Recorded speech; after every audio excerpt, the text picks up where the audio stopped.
Hello friends, welcome to my YouTube channel Bhavna's diary.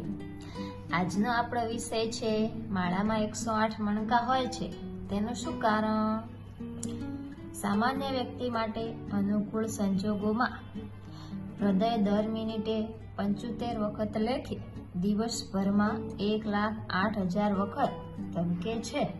એટલે કે ધાર્મિક માન્યતા અનુસાર એટલી વખત શરીરમાં પ્રાણ સંચાર થાય છે. માટે એટલી વખત આપણે ઈશ્વરનું સ્મરણ કરવું જોઈએ. પણ તેમ ન થઈ શકે તો દર સહસ્ત્ર સંચારે એક વાર પ્રમાણે દિવસભરમાં 108 વાર ઈશ્વરનું નામ લેવું જોઈએ. આ ગણતરી સરળ રહે તે માટે માળામાં 108 મણકા રાખવામાં આવ્યા. જેટલી વધારે માળાના જપ થાય તેટલી વધારે વખત 108ના ગુણાંકમાં સ્મરણ થાય છે. ગણિતની દ્રષ્ટિએ 108 બહુ રસપ્રદ આંકડો છે.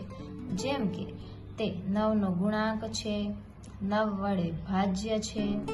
તેના ઉત્તરમાં હંમેશા 9 સંબંધિત આંક આવે છે. તેને 1, 2, 3, 4, 6, 9, 12, 18, 27, 36 અને 54 વડે ભાગી શકાય છે.